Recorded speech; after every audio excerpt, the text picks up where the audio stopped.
할렐루야. 오늘도 가정에서 영상 예배로 하나님께 예배하는 모든 분들 주님의 이름으로 축복합니다. 사랑하는 여러분, 우리가 믿는 하나님은 선하신 분이십니다.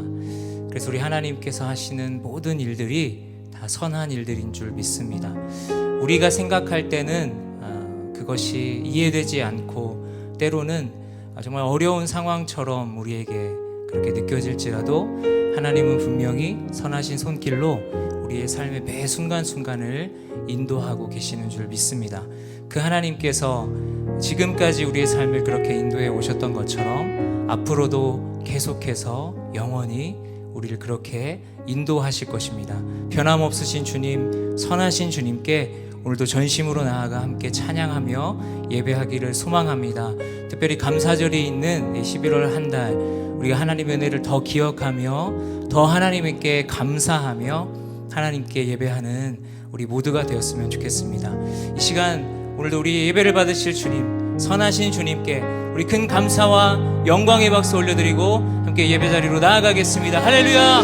선하신 주님, 변함없이 우리의 삶을 인도하시는 주님의 선하신 은혜를 찬양합니다. 할렐루야.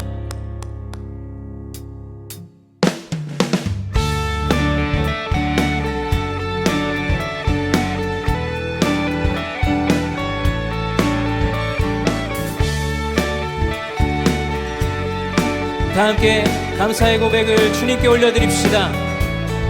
감사로 주님께 나가세 모든 날의 주이시 기쁨으로 주님께 나가세 모든 호흡의 주인.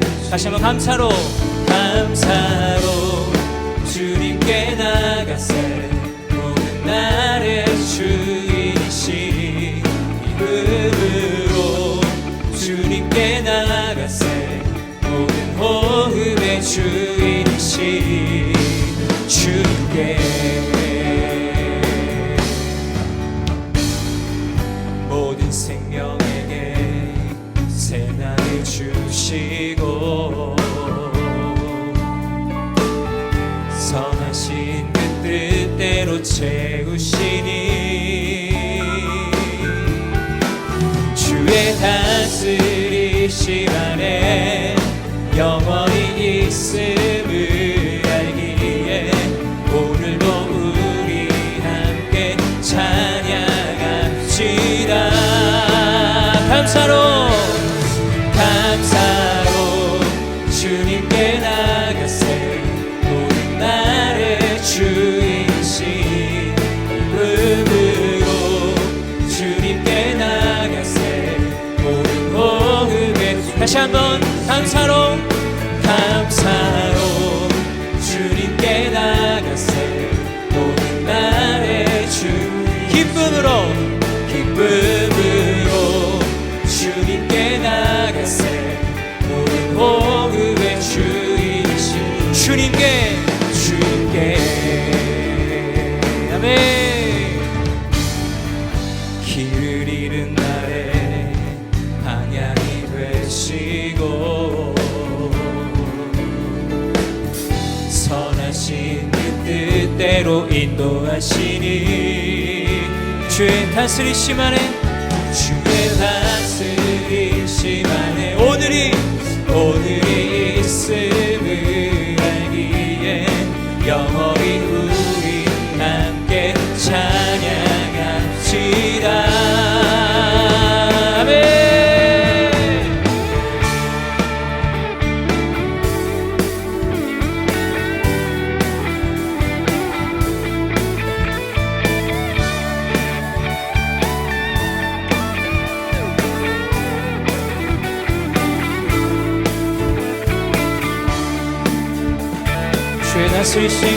주의 다스리심 안에 영원히 있음을 알기에 오늘도 우리 함께 찬양합시다.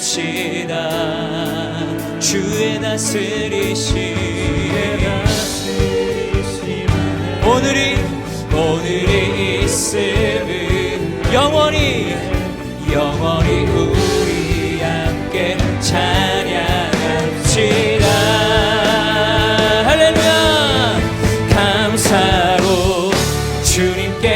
나가세 모든 날의 주인이시 기쁨으로 주님께 나가세 모든 호흡에 한 번 더 감사로 주님께 나가세 모든 날의 주인 기쁨으로 주님께 나가세 모든 호흡의 주인 주님께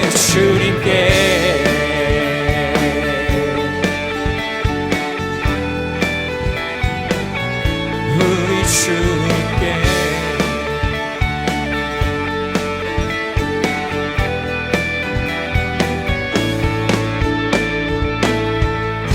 할렐루야. 우리의 삶을 선하신 손길로 인도하시는 주님의 은혜와 사랑을 찬양합니다. 할렐루야.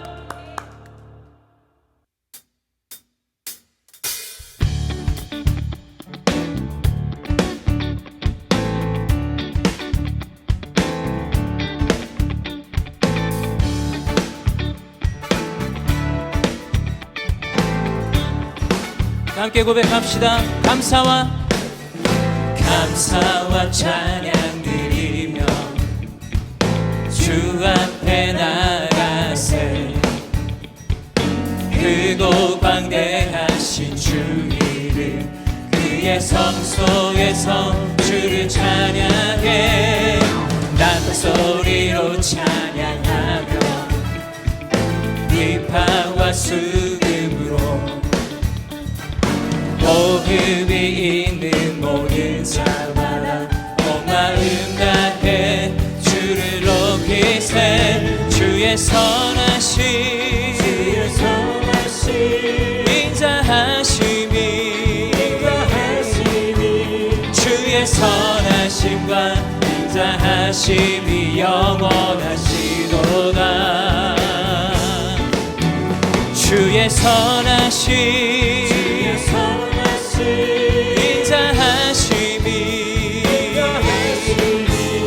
주의 선하심과 인자하심이 영원하시도다 주의 선하심과 인자하심이 영원하시도다. 다시 한번 주님께 감사를 고백합니다. 감사와 찬양 드리며 주 앞에 나가세 크고 광대하신 주 이름 그의 성소에서 주를 찬양 나팔 소리로 찬양하며 비파와 수금으로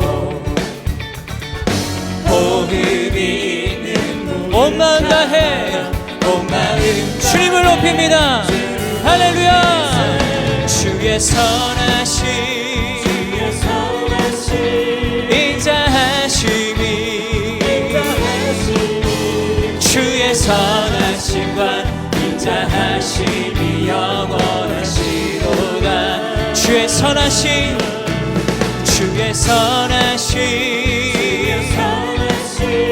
인자하심이 주의 선하심과 인자하심이 영원하시도다 주의 선하심과 인자하심이 영원하시도다. 우리 목소리 높이 함께 찬양합시다. 예수 하나님 독생자 만유의 창조주 우리 모두 다 그 앞에 나아가 목소리 높여 주를 찬양해 주의 선하심 인자하심이 주의 선하심과 인자하심이 영원하시도다 주의 선하심 인자하심이 주의 선하심과 자, 우리 한 번 더 주님의 선하심을 찬양합시다. 주의 선하심 인자하심이 주의 선하심과 인자하심이 영원하시도. 한 번 더 주의 선하심 주의 선하심 인자하심이 주의 선하심과 인자하심이 영원하시. 주의 선하심과 주의 선하심과 인자하심이 영원하시도다. 주의 선하심과 주의 선하심과 인자하심이 영원하시도다. 아멘.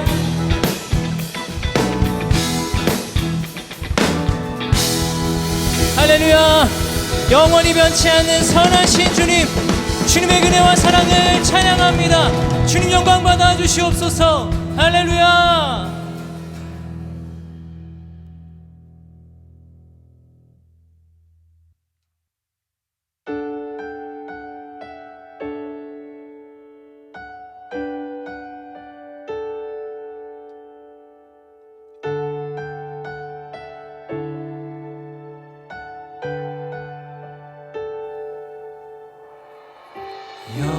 여호와는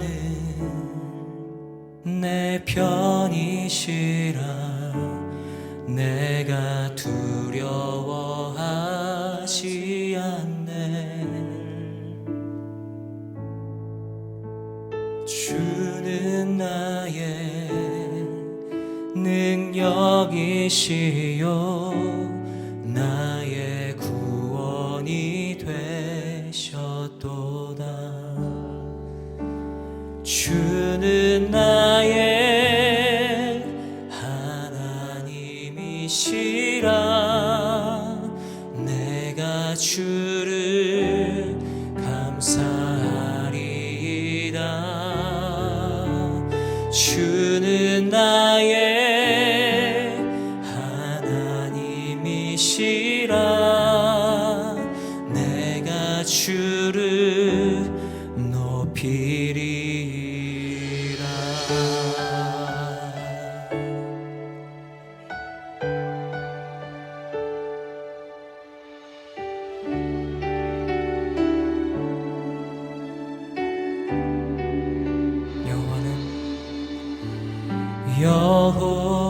여호와는 내 편이시라 날 사망에서 건지셨네.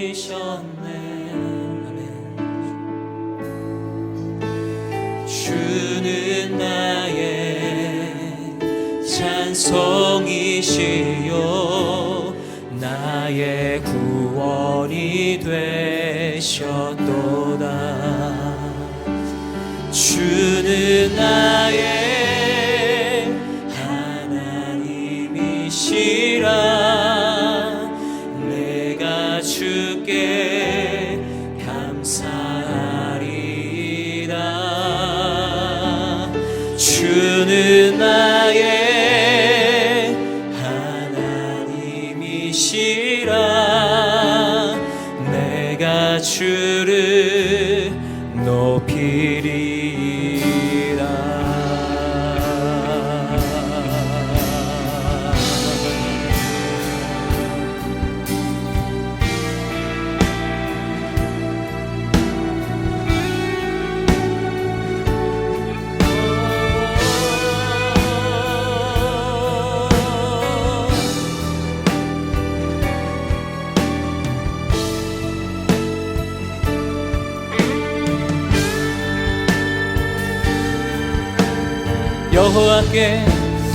여호와께 감사하라. 그는 선하심이라. 여호와께 감사하라. 그의 의자가 영원함이. 한 번 더 여호와께 감사하라. 그는 선하심이라. 여호와께 감사하라. 그의 의자가 영원함이로. 주는 나의 하나님이시라. 내가 주께 감사하리라. 주는 나의 하나님이시라. 우리 다시 한번 전심으로 우리의 하나님의 이름을 높여드립시다. 할렐루야. 주는 나의 하나님이시라. 내가 주께 감사하리라.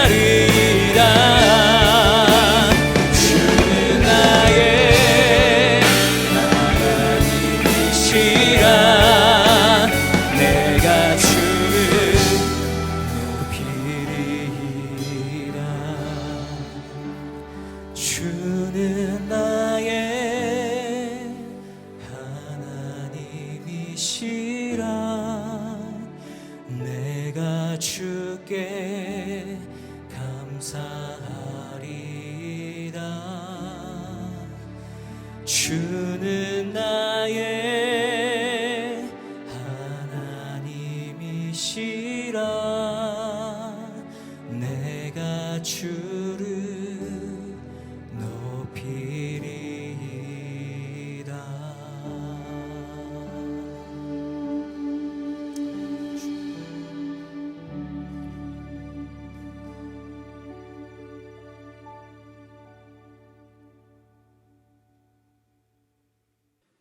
이 세상을 말씀으로 창조하시고 운행하고 계시며 우리들의 삶의 주인이 되시는 하나님 아버지께 영광과 찬양을 올려드립니다.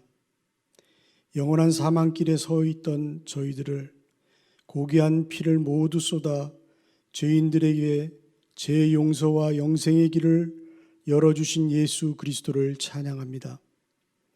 기쁠 때도 슬플 때도 가진 것이 풍족할 때에도 경제적으로 궁핍할 때에도 언제나 변함없이 우리를 보호해 주시는 보혜사 성령님께 감사 찬양 드립니다. 코로나 바이러스로 전 세계가 불안한 마음으로 건강과 경제적 어려움에 빠져 있는 이때 우리의 모든 생각과 관심이 다가올 미래에 대해 불안해하고 두려워하는 연약한 모습으로 살고 있습니다.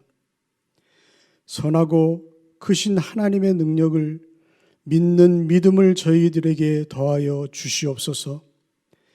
어느덧 각자의 처소에서 드리는 영상 예배가 익숙해지면서 하나님께 올려드려지는 진정한 예배의 참모습을 잃어버리지 않게 하여 주시옵소서. 말씀에 더 가까이 다가가게 하시고 기도와 찬양의 삶이 우리 생활 가운데 더 많은 시간을 가지도록 도와주시옵소서. 여호와는 나의 목자시니 내게 부족함이 없으리로다 라고 고백한 시편 기자처럼 세상적인 계산 속에 부족함이 아니라 모든 것을 소유하고 계시며 때가 되면 베풀어 주실 하나님의 선하신 계획을 기다리며 목자 되시고 넉넉히 채워주시는 하나님 아버지를 믿으며 경제적인 어려움을 이길 수 있게 하여 주시옵소서. 육신의 질병으로 어려움을 겪는 성도들을 주님 찾으시어 보혈의 손으로 안수하여 주시며 죽은 자도 살리시는 능력의 팔로 깨끗하고 건강하게 회복시켜 주시옵소서. 하나님 아버지, 11월 3일에 있을 미국 대통령 선거에 하나님의 선하신 계획의 결과가 나오게 하여 주시옵소서. 하나님을 사랑하고 국민을 진정으로 사랑하는 그런 지도자가 선출되게 하여 주시옵소서. 선거 후에 후유증이 없도록 하시고 속히 안정되는 나라가 되게 하여 주옵소서. 우리의 조국 대한민국을 국률이 여겨 주옵소서. 대통령을 비롯한 지도자들이 하나님을 사랑하고 국민을 사랑하며 진정 극렬한 분열의 상황 속에서도 온전히 선한 마음을 회복하게 하시고 한마음 되어 평화 통일을 이룰 수 있도록 인도하여 주옵소서. 북한에도 하나님 국률을 베풀어 주옵소서. 하루속히 복음으로 통일되어 하나님께 예배드리는 축복의 시간이 속히 오게 하여 주옵소서. 로스안젤레스 온누리교회를 사랑하시며 축복해 주시는 하나님 감사를 드립니다. 그동안 1층 교육관 리모델링과 엘리베이터 공사를 순조롭게 진행시켜 주셔서 감사드립니다. 남은 공사도 안전하게 잘 마치고 예배 드릴 때 기쁨이 넘치게 하여 주시옵소서. 장로로, 권사로, 안수집사로 임직을 준비하며 훈련받고 있는 이들을 축복하시고 귀한 직분 잘 감당할 수 있는 능력을 허락하여 주시옵소서. 말씀을 대언하실 이정엽 담임 목사님과 성령님 함께 하시사 말씀으로 위로와 치유와 새로운 결단이 있게 하여 주시옵소서. 주의 복음을 전하기 위해 전 세계로 나아간 선교사들을 성령 충만케 하시고 귀한 영혼들이 주님께로 돌아와 예배드리는 기쁨이 있게 하여 주시옵소서. 예배를 섬기는 사역팀을 축복하시며 성금의 축복이 넘쳐나게 하여 주옵소서. 예수님의 이름으로 간절히 기도드립니다. 아멘.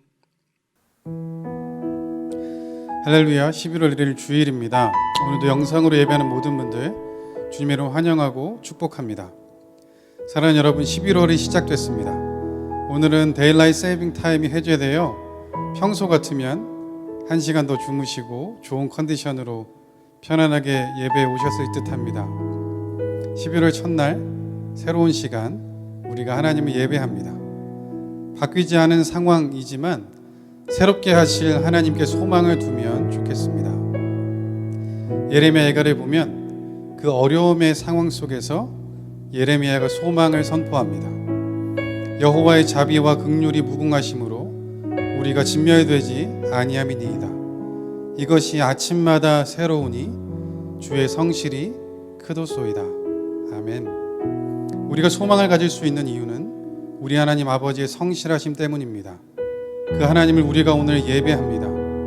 사랑하는 여러분, 오늘 드리는 이 예배가 그냥 매주 드리는 예배가 아닌 새로운 마음으로 드리는 예배 되면 좋겠습니다. 마음을 새롭게 하고 주실 은혜와 말씀을 기대하며 함께 예배하면 좋겠습니다. 그래서 새로운 11월 우리 삶에 새로운 일을 이루어 가실 하나님을 기대하는 오늘 예배 되시길 주님의 이름으로 축복합니다. 이 시간 주위에 있는 분들에게 이렇게 인사하면 좋겠는데요. 새로운 예배를 드리세요. 이렇게 한번 인사해 볼까요? 새로운 예배를 드리세요. 네, 오늘 예배를 통하여서 다시 한번 우리를 새롭게 하신 하나님을 온전히 예배하는 우리 모두 되기를 주님의 이름으로 축복합니다. 이 시간에 우리 서로 축복하는 시간 가질 텐데요. 주위의 분들 바라보시면서 은혜의 주님이 당신을 축복하고 함께 찬양합니다. 은혜의 주님이 당신을 축복하고 사랑의 주님이 함께 하시네.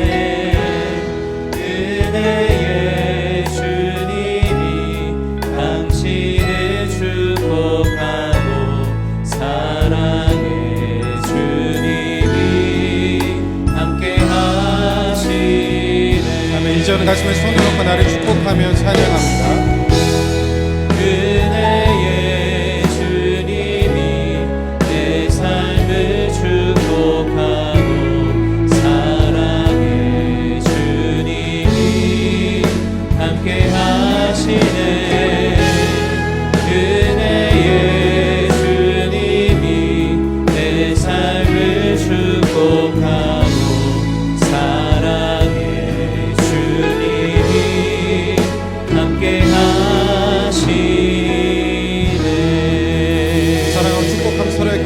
하나님께 영광의 박수를 하겠습니다.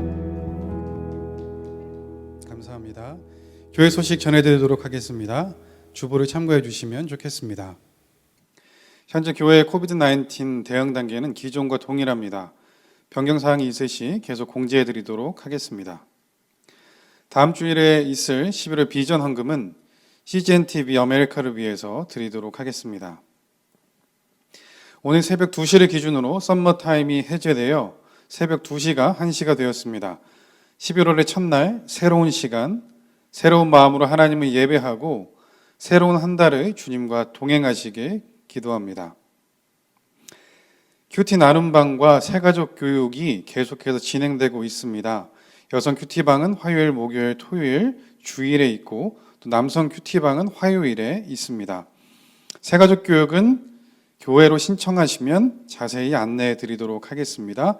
이와 관련한 문의사항 있으신 분들은 큐티 나눔방은 윤은혜 팀장님께, 새가족 교육은 조용관 팀장님께 문의해 주시면 좋겠습니다. 오늘 하나님께서 우리에게 주신 말씀은 구약성경 여호수아 13장 1절부터 7절, 14장 1절부터 5절까지 말씀입니다. 우리말 성경으로 여호수아 13장 1절부터 7절, 14장 1절부터 5절까지 말씀 들으신 후에 담임 목사님 나오셔서 천국을 침노하는 믿음이십니까? 라는 제목으로 하나님 말씀 전해주시겠습니다.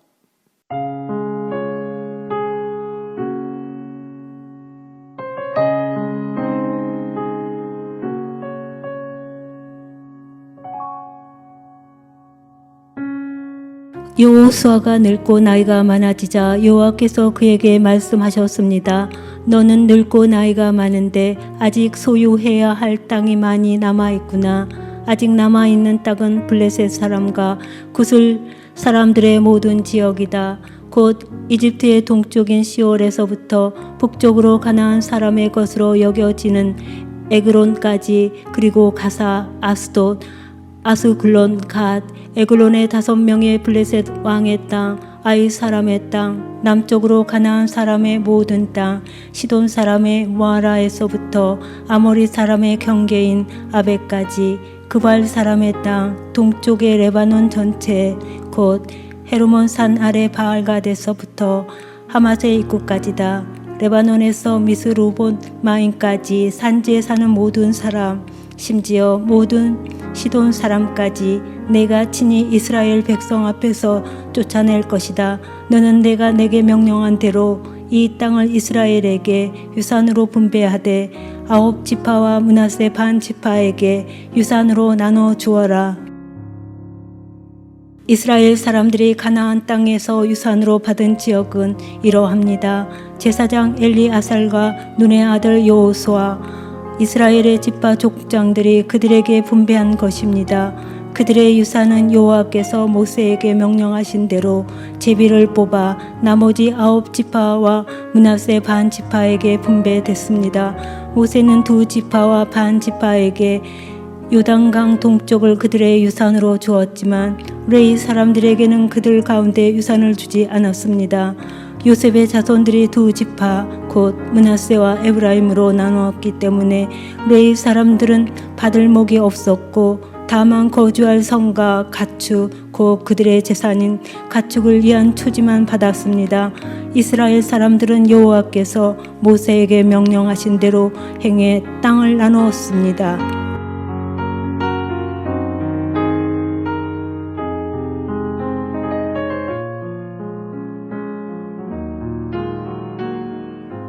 할렐루야. 11월 첫째 주일 예배 함께 드리시는 모든 분들께 주님의 은혜와 영광이 함께 하시길 바랍니다. 옆에 계신 분과 같이 설교 제목으로 인사하시겠습니다. 천국을 침노하는 믿음이십니까? 인사하시겠습니다. 천국을 침노하는 믿음이십니까? 아멘. 지난주에 한국에서는 고 이건희 삼성그룹 회장께서 6년 동안의 투병 끝에 별세하셨습니다. 세계적인 기업 총수의 죽음이어서 경영권 승계 등 앞으로 삼성가에 있을 변화들이 세간의 많은 주목을 받을 것입니다. 이런 경영권 승계와 관련해서 비극적인 인물이 한 분 계십니다. 바로 자동차 왕이라고 불리던 헨리 포드입니다. 그는 자동차에 관한 탁월한 지식과 경영자로서의 폭넓은 안목을 갖고 있었지만 경영권 승계에는 큰 관심이 없었다고 합니다. 1918년에 외아들이었던 에드셀이 이 포드 자동차의 사장으로 선출이 되었지만 헨리 포드는 여전히 회장직에 있으면서 실권을 놓지 않았습니다. 아들 사장이 기존의 포드차보다 디자인을 중시하는 후속 모델을 제안해도 거들떠 보지도 않았고, 권투 선수 출신이었던 해리 베넷을 이사로 고용해서 아들을 견제하기까지도 했습니다.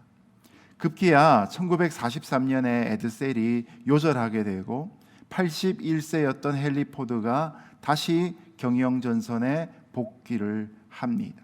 그리고 2년 뒤에 손자인 헨리 포드 2세에게 경영권을 넘기고 2년 뒤에 별세를 합니다. 자, 리더십에 혼란을 겪던 이런 과정 중에 포드 자동차는 경쟁사인 GM의 추월을 당하고 1970년대 중반 이후로는 일본, 독일, 스웨덴의 자동차 회사들에게도 추월을 당해버리고 말았습니다. 작년에 나온 영화 중에 포드 대 페라리라는 제목의 영화가 있었는데, 이 영화에 보면 이런 포드 자동차의 암울한 분위기를 엿볼 수 있습니다.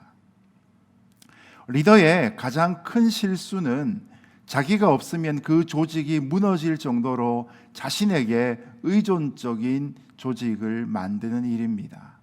자, 오늘 우리는 영적인 거장이었던 여호수아의 아름다운 퇴장을 봅니다. 출발도 좋아야 되지만 끝은 더욱더 아름다워야 하는 것이죠. 오늘 말씀을 통해서 하나님이 기뻐하신 인생이란 과연 무엇인가 함께 살펴보고 은혜를 누리는 저와 여러분 되시기를 예수님 이름으로 축복합니다. 자, 먼저 13장 1절에서 5절 함께 읽겠습니다. 시작. 여호수아가 늙고 나이가 많아지자 여호와께서 그에게 말씀하셨습니다. 너는 늙고 나이가 많은데 아직 소유해야 할 땅이 많이 남아 있구나. 아직 남아 있는 땅은 블레셋 사람과 그술 사람들의 모든 지역이다. 곧 이집트의 동쪽인 시홀에서부터 북쪽으로 가나안 사람의 것으로 여겨지는 에그론까지, 그리고 가사, 아스돗, 아스글론, 갓, 에그론의 5명의 블레셋 왕의 땅, 아위 사람의 땅, 남쪽으로 가나안 사람의 모든 땅, 시돈 사람의 무아라에서부터 아모리 사람의 경계인 아벡까지, 그발 사람의 땅, 동쪽의 레바논 전체, 곧 헤르몬산 아래 바알갓에서부터 하맛의 입구까지다. 아멘. 아멘. 여호수아 12장까지는 이스라엘의 가나안 정복 전쟁에 대한 기록이었습니다. 여호수아의 리더십 아래 이스라엘은 가나안의 도시국가 대부분을 정복했습니다. 그래서 여호수아 11장 23절에 보면 그 땅에 전쟁이 그쳤더라고 기록되어 있습니다. 자, 그런데 13장을 들어오면서 1절에 여호수아가 늙고 나이가 많아지자란 말씀이 시작됩니다. 성경에서 여호수아의 나이가 대략 얼마일까 정확한 언급은 나오지 않습니다. 다만 갈렙과 함께 가나안 땅을 정탐했을 때 그가 40대였다고 보자면 광야 40년과 가나안 정복 전쟁 7년을 고려하면 그는 현재 80세 후반이라고 추정할 수 있습니다. 여러분, 여호수아 일평생이 어떠합니까? 그는 이집트에서 히브리 노예로 출생합니다. 그리고 오늘날 중년의 나이인 때에 출애굽이란 대사건을 경험합니다. 그리고 40년 동안 광야에서 모세의 부관으로, 이후로는 지도자로 요단강을 건너는 때부터 가나안 중부, 남부, 북부에 이르는 총 31개의 지역을 정복하기까지 시간이 어떻게 가는 줄도 모르고 그렇게 바쁘게 전념하며 살아왔던 것입니다. 자, 그러던 어느 날 하나님이 여호수아에게 이렇게 말씀하시는 겁니다. 너는 늙고 나이가 많은데 아직 소유해야 할 땅이 많이 남아 있구나. 여러분, 여호수아가 지금까지 지도자로 역할을 잘 감당해 왔지만 이제 이스라엘 백성들에게 남아있는 땅이 있다는 것입니다. 그 남아있는 땅을 정복하는 일은 후배들에게 맡기고 공동체에 맡기고 너는 은퇴를 하라 말씀하고 계신 것입니다. 이런 하나님의 말씀에 당장은 여호수아가 오랫동안 짊어지고 다니던 무거운 짐을 벗어버리듯 마음이 가벼워질 것 같은 느낌이 들었을 것입니다. 그러나 시간이 조금 지나가면서부터 지금까지 전심전력하며 감당해왔던 자기 역할을 멈추라고 하시니 섭섭한 마음이 일어나지 않았겠습니까? 그러나 여러분, 인생 전체를 생각해 볼 때 여호수아의 나이가, 여호수아의 때가 바로 그런 때가 된 것입니다. 이 일은 모세도 걸어갔던 과정 중에 경험한 일들이었습니다. 출애굽의 기적을 시작으로 이스라엘 백성들과 함께 광야를 지나며 모세가 하나님의 말씀을 받고 예배에 관련된 제도들을 지시를 받고 수많은 전투들과 또한 백성들의 갈등과 분쟁을 정돈해 오면서 모세가 이루어 놓은 업적은 그 누구도 따라갈 수 없는 엄청난 것이었습니다. 그러나 일찍이 하나님은 모세에게 신명기 32장 50절에서 말씀하시기를 내 형 아론이 호르산에서 죽어 내 선조들에게로 돌아간 것 같이 내가 올라가는 산에서 죽어 내 선조들에게로 돌아갈 것이다 라고 말씀하셨습니다. 결국 모세는 가나안 땅에 발을 디뎌보지도 못한 채 여호수아에게 사역을 넘겨주고 무덤도 없이 사라지고 말았던 것이죠. 그랬던 모세와 마찬가지로 그의 후계자였던 여호수아의 사명도 같은 성격을 갖는 것입니다. 우리는 사는 날 동안에 하나님이 내게 주신 사명에 충성해야 합니다. 그 하나님의 일을 열심히 감당해야 합니다.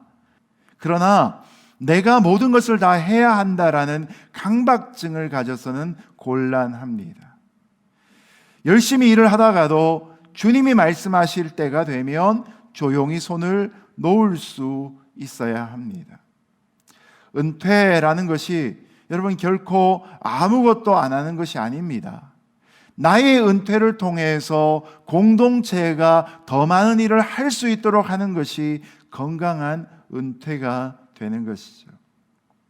내가 하나님의 역사를 다 한다고 착각하거나 모든 영광을 내가 유지하려고 하는 노욕을 부려서는 곤란한 것이죠. 이것이 바로 나그네의 철학이고 청지기의 자세가 되는 것입니다. 자, 그런데 여호수아에게 이런 은퇴를 명하시는 하나님의 목적이 있었습니다. 그 하나님의 마음이 이제 6절과 7절에서 드러나게 됩니다. 6절, 7절 같이 읽겠습니다. 시작. 레바논에서 미스르봇 마임까지 산지에 사는 모든 사람, 심지어 모든 시돈 사람까지 내가 친히 이스라엘 백성 앞에서 쫓아낼 것이다. 너는 내가 내게 명령한 대로 이 땅을 이스라엘에게 유산으로 분배하되 9지파와 므낫세 반 지파에게 유산으로 나누어 주어라. 아멘. 하나님은 여호수아에게 은퇴를 명하시며 한 가지 중대한 과제를 맡기셨습니다. 이스라엘 백성들에게 가나안에서 이미 정복한 땅과 앞으로 얻을 땅까지를 포함해서 유산으로 분배하라는 지시였습니다. 아직 정복하지 않은 땅까지 포함해서 미리 분배해 주라라고 하는 말씀의 뜻은 하나님이 친히 그 땅에 있는 가나안 족속들을 쫓아내실 것이란 약속을 담고 있는 것입니다. 그러면 아직 정복되지 않은 땅을 유산으로 받은 지파들은 하나님의 약속을 믿고 그 땅을 실제로 정복하려고 하는 도전을 감당해야 합니다. 자, 지금까지 이스라엘 군대는 길갈이라는 곳에 베이스 캠프를 두고 전투 때마다 장거리 출정을 나갔습니다. 여호수아의 진두 지휘 아래 그들의 주특기인 기습 공격을 위해서 며칠 동안의 야간 행군을 마다하지 않았습니다. 그렇게 이스라엘 12지파가 마치 하나의 군대처럼 지난 7년 동안을 가나안의 이곳저곳을 누비면서 가나안 땅의 중심부와 거점들을 정복해 왔습니다. 근데 여러분, 계속해서 이렇게 살아갈 수는 없는 법입니다. 지금까지 큰 전쟁을 다 함께 치러왔다면 이제는 12지파가 각자의 땅을 가지고서 가나안 땅에 골고루 흩어져서 자기의 지경 안에 있는 작은 전쟁들을 계속 치러야 하는 때가 오게 된 것입니다.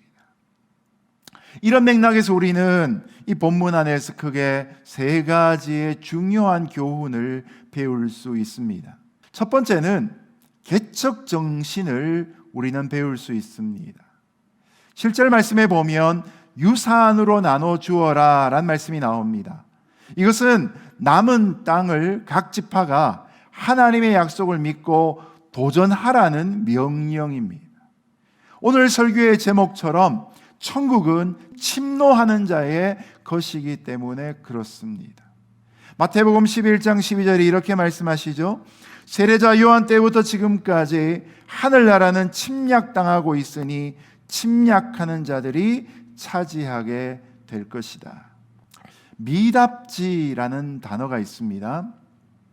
아직 정복하지 않은 땅, 아직은 밟아보지 않은 땅, 안일 밑자, 밟을 답자, 땅지자를 써서 미답지라고 표현을 합니다. 근데 여러분, 인류에게 있어서 최초의 미답지는 에덴 동산과 그 주변이었고 결국 우리가 살아가는 이 땅 전체입니다. 자, 창세기 1장 28절을 같이 한번 읽어볼까요? 시작. 하나님께서 그들에게 복을 주시며 그들에게 말씀하시기를 자식을 많이 낳고 번성해 땅에 가득하고 땅을 정복하라. 바다의 물고기와 공중의 새와 땅 위에 기는 모든 생물을 다스리라 하셨습니다. 아멘. 여기 나오는 땅을 정복하라란 말씀이 뭡니까? 너의 밟는 땅을 하나님이 주시겠다라는 의미입니다. 단순히 발로 밟는 것이 아니라 곡괭이를 가지고 그 땅을 경작하는 것을 의미합니다. 하나님이 이 말씀을 에덴 동산에 있는 아담 부부에게 주셨습니다. 그리고 이것을 문화명령이라고 말합니다. 그런데 여러분, 이 땅을 정복하라는 명령, 미답지를 밟으라고 하는 이 명령을 하나님이 없는 것이 없는 에덴 동산에서 이들에게 말씀하시고 명령하신 이유가 무엇입니까? 하나님 나라에서는 다 갖춰진 곳에서 사는 것은 결코 행복이 아니기 때문입니다. 하나님은 좋은 조건 안에서 사람들이 아무 일도 하지 않고 빈둥빈둥 살아가는 삶을 결코 행복이라고 말씀하신 적이 없습니다. 물론 인간의 범죄로 인해 인류의 노동의 가치가 추락을 하고 그 노동에 힘들고 상처난 결과들이 찾아오게 되었지만 원래부터 인간의 노동은 신성한 것이었고 하나님의 창조의 역사에 동행하는 거룩한 일이었습니다. 아마 아담이 범죄하지 않았다면, 타락하지 않았다면 인간은 노동을 하면서 너무나 큰 기쁨을 맛보고 그 보람을 아마 많이 누렸을 것입니다. 그런데 오늘날 우리가 노동을 통해서 피폐해지고 노동의 대가를 잘 못 받는 것이 바로 인간의 타락의 결과인 것이죠. 노동 그 자체는 신성한 것입니다. 그러면 오늘날 우리에게는 각자 밟아야 할 땅을 하나님이 허락해 주시고 그 일을 바른 과정을 통해 정복하고 개척하고 도전하는 일을 통해 하나님 우리에게 창조의 기쁨을 맛보게 하시는 것입니다. 여호수아 1장에서 이미 하나님은 이스라엘에게 가나안에 있는 모든 땅을 주셨습니다. 그러나 실제로 그 땅을 차지해야 될 사람들은 이스라엘 자손입니다. 그들이 정복해야 하는 것이죠. 그처럼 우리도 믿음으로 취하는 만큼 실제로 누릴 수 있습니다. 여러분, 우리가 하나님에게 약속받는 것도 중요합니다. 그러나 이미 약속은 받았지만 아직도 그 약속을 현실적으로 이루지 못한 일이 있다면 그 자리는 여전히 미답지로 존재하고 있는 것입니다. 저와 여러분이 이미 받은 줄로 여기는 믿음으로 도전할 수 있기를 예수님 이름으로 축복합니다. 두 번째로 우리는 이 비전을 배울 수 있습니다.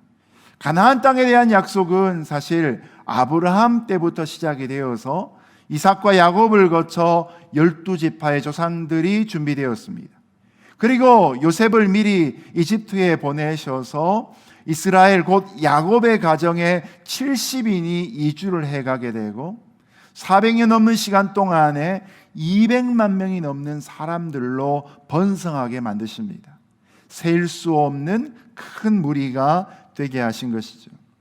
그리고 하나님의 때에 모세를 보내셔서 그들을 출애굽하게 하시고 광야 40년을 거쳐 가나안 목전까지 오게 하셨습니다.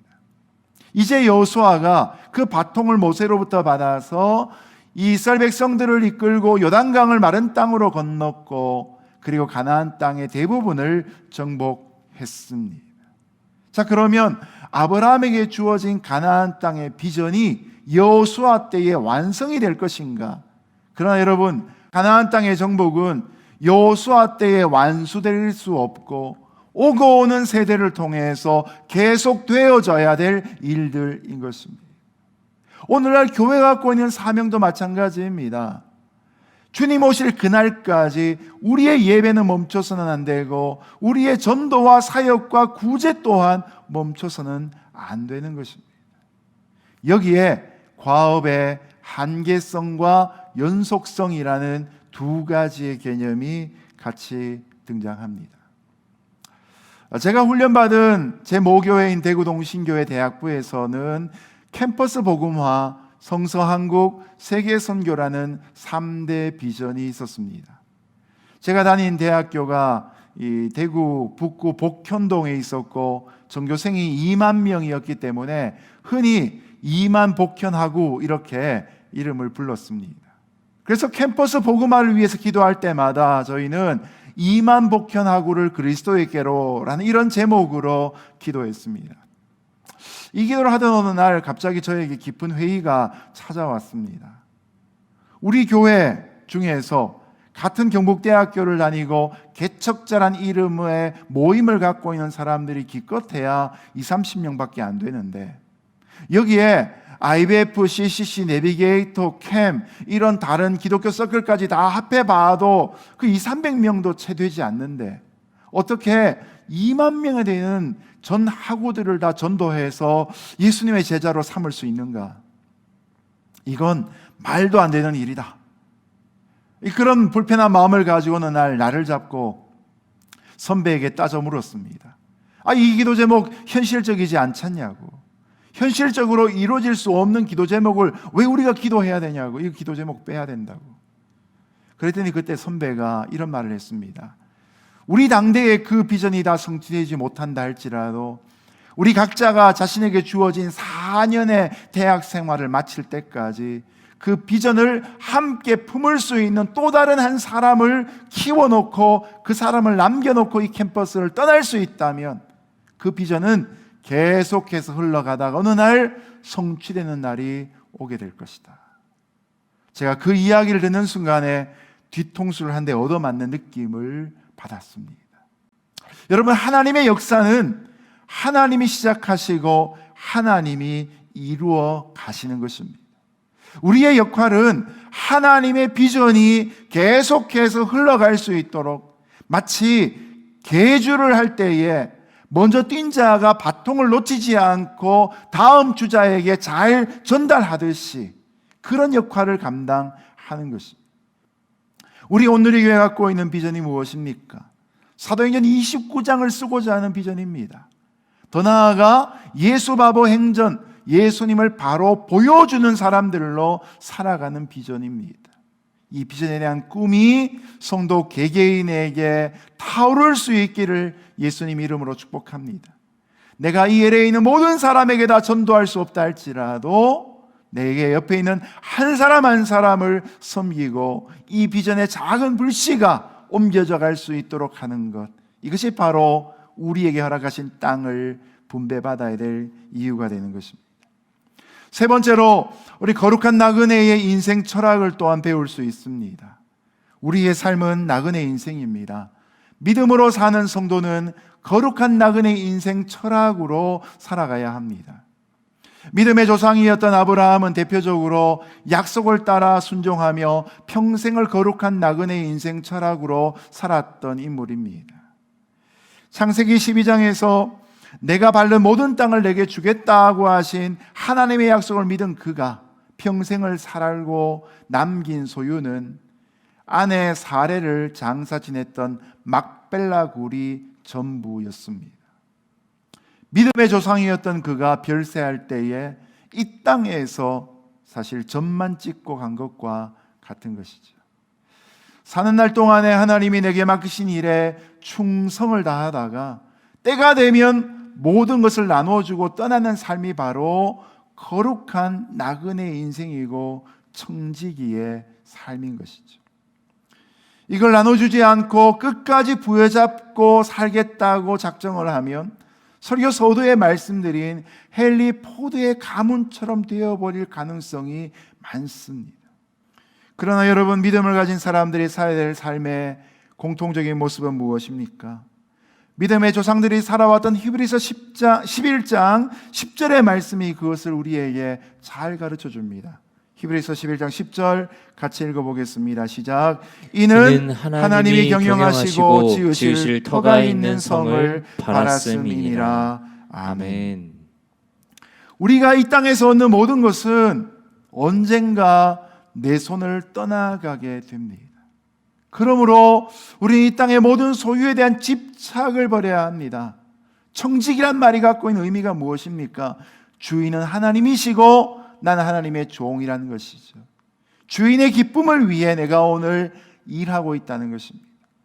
여러분, 청직의 가장 큰 기쁨은 주인의 만족이며 주인의 칭찬입니다. 오직 하늘에 있는 하나님이 경영하시고 지으실 터가 있는 하나님 나라의 기업을 소망하며 이 땅에서 바른 청지기로 살아가는 거룩한 나그네 되시기를 예수님 이름으로 축복합니다. 마지막으로 14장 1절부터 5절까지 말씀 같이 읽습니다. 시작. 이스라엘 사람들이 가나안 땅에서 유산으로 받은 지역은 이러합니다. 제사장 엘르아살과 눈의 아들 여호수아와 이스라엘의 지파 족장들이 그들에게 분배한 것입니다. 그들의 유산은 여호와께서 모세에게 명령하신 대로 제비를 뽑아 나머지 9지파와 므낫세 반 지파에게 분배됐습니다. 모세는 2지파와 반 지파에게 요단강 동쪽을 그들의 유산으로 주었지만 레위 사람들에게는 그들 가운데 유산을 주지 않았습니다. 요셉의 자손들이 2지파 곧 므낫세와 에브라임으로 나뉘었기 때문에 레위 사람들은 받을 몫이 없었고 다만 거주할 성과 가축 곧 그들의 재산인 가축을 위한 초지만 받았습니다. 이스라엘 사람들은 여호와께서 모세에게 명령하신 대로 행해 땅을 나눴습니다. 아멘. 아멘. 가나안 땅을 요단강 서쪽에 정착한 9지파와 므낫세 반 지파가 어떻게 분배했는가가 나옵니다. 자, 그런데 분배란 것은 정말 쉽지 않습니다. 자녀 셋을 키우면서 늘 어려운 것이 어떻게 하면 공평하게 먹을 것을 나눠줄 것인가 하는 것이었습니다. 여러분, 군대에서 하는 말 중에 오죽하면 작전에 실패한 지휘관은 용서가 되어도 배식에 실패한 지휘관은 용서가 안 된다라는 말이 있을 정도이겠습니까? 한국은 세계적인 고속성장의 모델입니다. 그러나 분배가 제대로 되지 않아서 지금 갈등을 심하게 겪는 사회가 되어버리고 말았습니다. 어렵게 정복한 땅을 어떻게 하면 공정하게 분배할 수 있을까요? 공이 많은 지파에게 좋은 땅, 넓은 땅을 먼저 나눠주면 될까요? 아니면 가나안 땅을 반듯하게 12등분을 해서 나눠주면 좋을까요? 아마 그랬다면 온갖 청탁이 난무했을 것입니다. 더군다나 땅은 넓이도 중요하지만 몫이 더 중요합니다. 저 산 꼭대기의 넓은 땅보다 요단강 근처에 있는 더 작은 땅이 몫이 더 좋을 수 있지요. 어떻게든 인간의 지혜로서는 갈등과 다툼을 피하며 땅을 분배하는 것은 쉽지 않은 일이었을 것입니다. 자, 그런데 하나님은 가나안 땅을 대략 10등분을 해놓으시고 제비를 뽑게 하셔서 9지파 반지파에게 나누셨습니다. 하나님께서 보시기에 인간의 욕망을 다루기 위한 최고의 방법이 바로 제비 뽑기였기 때문입니다. 이 제비 뽑기는 성경적으로도 아주 중요한 때에 쓰임 받습니다. 첫 번째로 제비 뽑기는 인간의 숨겨진 행위를 밝힙니다. 여리고성에서 이 시나일산 외투를 훔친 아간의 범죄를 폭로하죠. 몰래 꿀을 찍어 먹었던 요나단을 지적합니다. 그리고 다시스로 도망가고 있던 요나가 제비뽑기를 통해서 지목당합니다. 또 제비뽑기는 어떤 사람을 세울 것인가를 결정하는 데도 사용이 되어집니다. 사울이 이스라엘의 초대 왕으로 뽑히고 마띠아가 가룟 유다가 빠져버린 12제자의 빈자리를 채울 때에도 제비뽑기를 사용합니다. 그래서 잠언 16장 33절에 보면 제비는 사람이 뽑으나 모든 일을 작정하기는 여호와께 있느니라 라고 말씀하는 것이죠. 이런 제비뽑기가 바로 하나님의 절대 주권이 반영된 방법이었음을 말하는 것입니다. 그런데 더 놀라운 것은 이렇게 제비뽑기를 통해 땅을 분배받았는데 이 땅에 분배받은 것을 가만히 보면 일찍이 야곱이 창세기 49장에서 12아들들에게 예언했던 말씀의 내용과 일치가 되고 있다는 것입니다. 가나안 땅 북쪽에 보면 이스라엘 평야라고 불리는 비옥한 땅이 있습니다. 그런데 이곳 근처에 분배받은 지파들은 아셀과 납달리와 스불론과 이사갈 지파입니다. 여러분, 넓은 땅을 분배받았는데 그 땅을 제대로 사용하려면 호전적이고 성격이 급한 사람들보다도 오히려 차분하고 부지런하고 성실한 사람들, 농사에 맞는 성품을 가진 사람들이어야 할 것입니다. 반면에 가나안 땅 남쪽 산맥지대에는 단지파, 에브라임 지파, 베냐민 지파, 유다 지파들이 뽑히게 됩니다. 여기에는 베델과 예루살렘과 헤브론과 그리고 베들레헴 같은 그런 이스라엘 역사 속에 아주 역사적인 지명들이 등장합니다. 역사적인 지명처럼 이곳을 분배받은 지파들은 하나님 앞에서 그런 역할과 부르심을 감당하게 되는 것이죠. 특히나 유다 지파 같은 경우에는 인구가 가장 많은 지파, 가장 번성한 지파인데 그 인구에 걸맞도록 민수기 26장 54절에 나오는 것처럼 계수된 수대로 가장 넓은 땅을 분배받습니다. 이 또한 하나님의 배려였던 것이죠.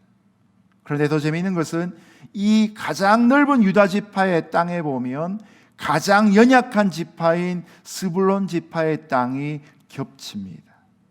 가장 강한 이가 가장 연약한 자를 돌보도록 하는 구조를 보여줍니다.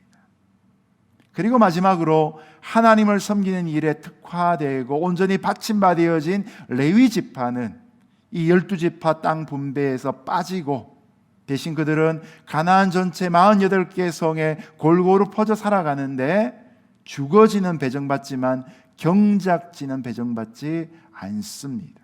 바로 그들에게 여호와께서 친히 기업이 되시기 때문입니다.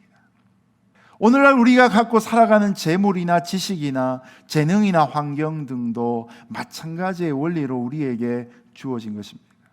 물론 제비뽑기를 통해 우리에게 주신 것은 아니지만 우리의 공로가 아닌 하나님의 절대 주권에 따라 나눠진 것은 분명합니다. 마태복음 25장에 보면 달란트의 비유가 등장하죠. 어떤 사람에게는 5달란트를, 어떤 사람에게는 2달란트를, 또 어떤 사람에게는 1달란트를 주어주십니다. 근데 여러분 결과가 어떻게 됩니까? 5달란트 받은 자는 5달란트를 남기고 2달란트 받은 자는 2달란트를 남깁니다. 그리고 1달란트 받은 자는 땅에 그것을 묻어두고 아무것도 남기지 않고 결국 그 1달란트를 그냥 덜렁덜렁 들고 돌아옵니다. 여러분 여기에 달란트를 나눠주신 데에는 주인의 깊은 의지나 또한 종들에 대한 분석이 담겨져 있는 것이죠. 이른바 이것이 주인의 뜻대로 나누어졌다라는 단어로 표현되고 있는 것입니다.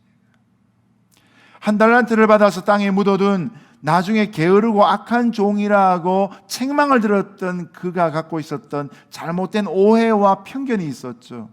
내게는 1달란트밖에 안 주는 주인이 마음이 굳은 사람이라고 오해를 하고 자기 마음대로 하는 주인이라고 착각했던 잘못이 있었던 것이죠.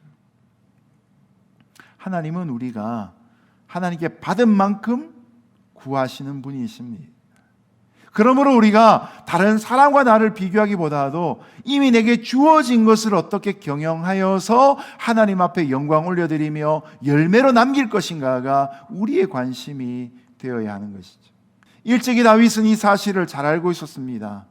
그의 인생 전반부에 있던 고난과 시련기를 통하여서 하나님은 그의 마음속에 친밀하게 교훈하시기를, 하나님이 가장 기뻐하시는 것이 무엇인지를 알려주셨고, 다윗은 시편 16편에서 이렇게 고백하고 있습니다. 시편 16편 5절 6절 같이 읽어보겠습니다. 시작.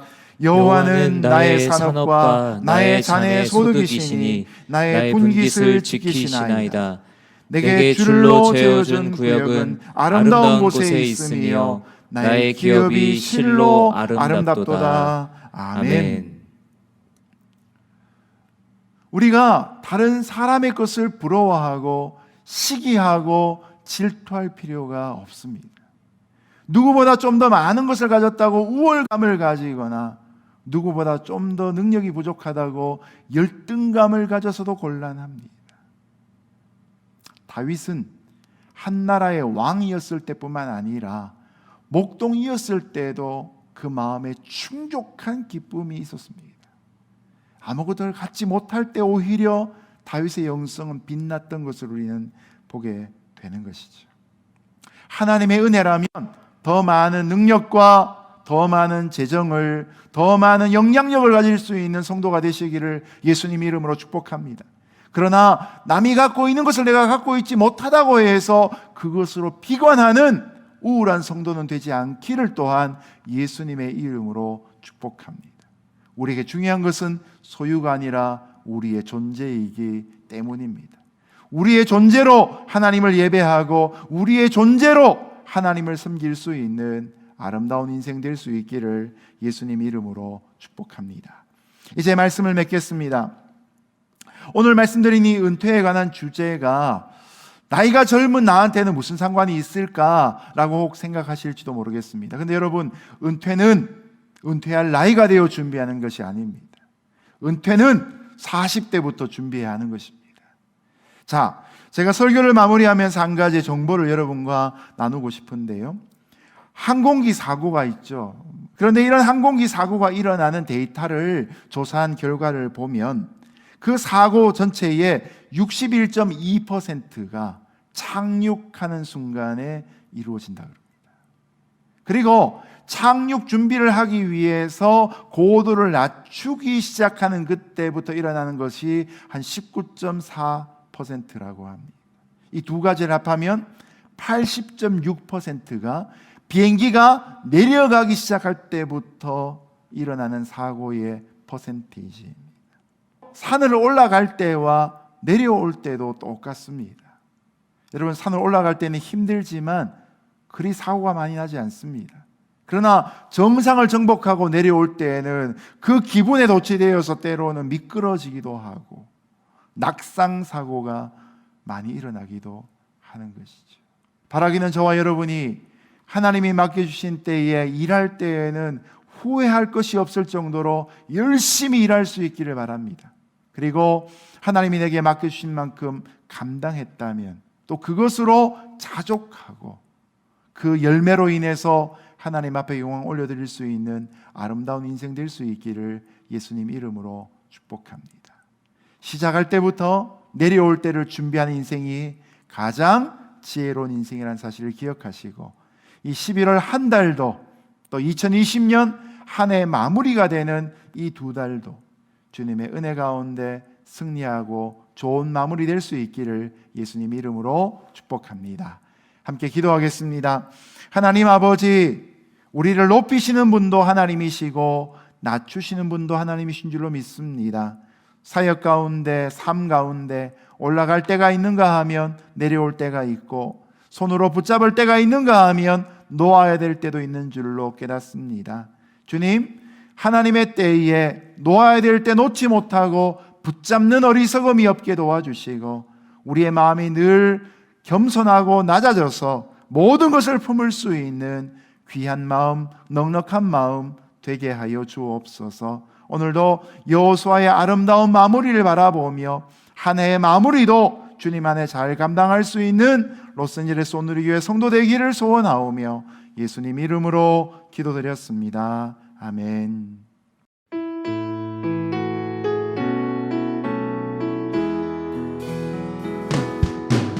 주 선한 능력으로 안으시네 그 크신 팔로 날 붙드시네 절망 속에도 흔들리지 않고 사랑하는 주 얼굴 구하리 이전의 괴로움 날 애워싸고 고난의 길을 걷는다 해도 주님께 모두 맡긴 우리 영혼 끝내 승리의 날을 맞으리 선한 능력으로 일어서리 주만 의지하리 믿음으로 우리 고대 안에 주 오시그나 영광의 새 날을 맞이하리 주님이 마신 고난의 쓴 자를 우리도 감사하며 받으리 주님의 남은 고난 채워가며 예수와 복음 위해 살리라 선한 능력으로 일어서리 주만 의지하리 믿음으로 우리 고대 안에 주 오시그나 영광의 새 날을 맞이하리 영광의 새 날을 맞이하리 영광의 새 날을 맞이하리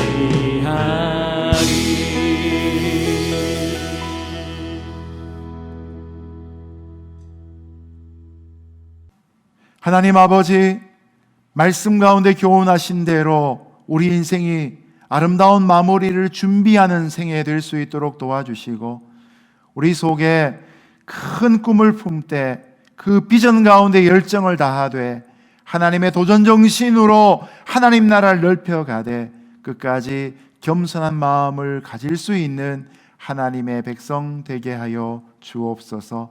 이 땅에서 우리에게 허락하신 귀한 물질을 하나님의 것으로 인정하며 그것을 구별하여 온전한 11조와 감사의 제목들과 주일 연보와 성교원금을 올려드립니다. 주님 받으시고 이것이 이 땅에서 하나님의 비전을 함께 이뤄나가는 귀한 통로로 귀한 재료로 쓰임받게 하여 주옵소서. 신분과 재정과 건강과 진로와 자녀와 결혼의 모든 인생 문제 가운데 하나님의 세밀한 간섭하심이 있기를 소원하오며, 이제는 우리 주 예수 그리스도의 거룩하신 은혜와 하나님 아버지의 놀라우신 사랑하심과 성령 하나님의 교통위로 충만하심의 역사가 인생의 시절들을 헤아리며 하나님의 때에 하나님의 음성을 듣고 끝까지 아름다운 순종으로 살아가기를 결단하는 여기 있는 모든 주의 백성들 머리머리 위에와 세계열방 선교지 위에 영원히 함께 하시기를 간절히 축원하옵나이다. 아멘.